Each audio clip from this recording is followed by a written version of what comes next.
처음에 아부다비에 간다고 했을 때 아내와 저는 서로 다른 꿈을 꾸고 있었습니다. 아내는 쇼핑, 저는 사막. 이렇게 갈 곳을 달리 생각하고 있었어요. 평소에 저는 도무지 사막이란 게 무엇인지 전혀 알 수가 없었습니다. 영화에서 끝없이 이어지는 모래 언덕이 나올 때도 전혀 공감할 수가 없었습니다.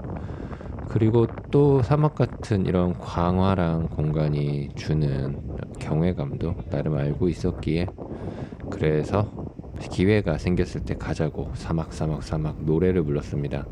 마침 아내도 몰디브에 너무 오래 체류하는 것이 지루할지도 모른다고 생각했기 때문에 몰디브 일정 하루를 줄이고 아부다비 일정 하루를 늘려서 쇼핑과 사막을 모두 하기로 했습니다.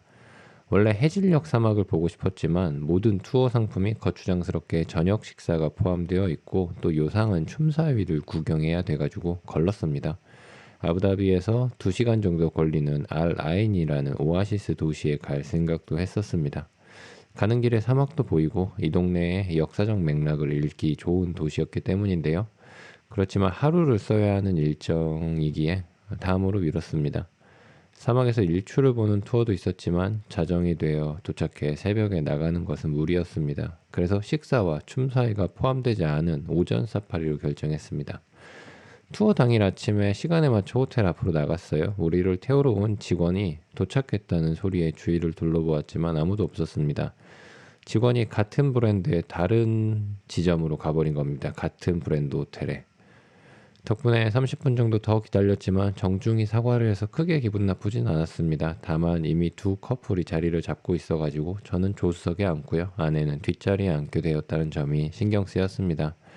아내와 함께 탄 프랑스인 아저씨와 스위스인 아주머니는 상냥했어요. 이 두 부부는, 이 부부는 우리가 떨어져 앉은 것을 의식해서인지 아주머니는 아내를 챙겨주었습니다. 한 가지 웃긴 점은 뭔가 우리를 보는 느낌이 있었다는 점입니다. 아저씨는 아주 호기심이 왕성한 사람이고 아주머니는 마지못해 거기에 맞춰준다는 느낌이 왕왕 있었습니다.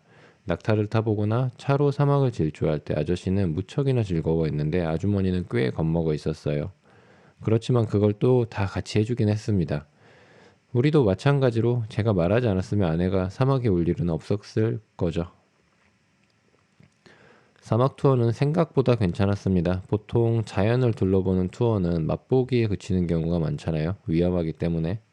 그런데 사막 투어는 진짜 사막에 갔습니다. 정말 사방에 모래밖에 보이지 않는 그런 사막이었어요. 몰디브 가는 비행기에서 본 미션 임파서블의 초기 배경이 사막인데 이제 그 사막이 무슨 느낌인지 알게 되었습니다. 모래는 정말 고왔어요. 호텔에 돌아와서 신발에 들어간 모래를 털었는데 털어도 계속해서 모래가 나왔습니다. 한번 털고 버리고 다시 털면 또 그만큼의 모래가 나왔어요.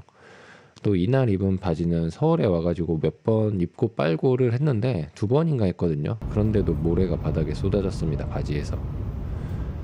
입으로 모래가 들어올 때도 있었는데 뱉기에 애매한 크기라 그냥 씹어서 넘겼어요. 뭐 이렇게 씹을 때는 또 바다에서 물고기가 밥 먹을 때 나는 까득까득하는 소리가 나서 또 신기했습니다. 투어는 모래 언덕을 차로 치고 넘어가는 듄베이싱이 포함되어 있었는데요.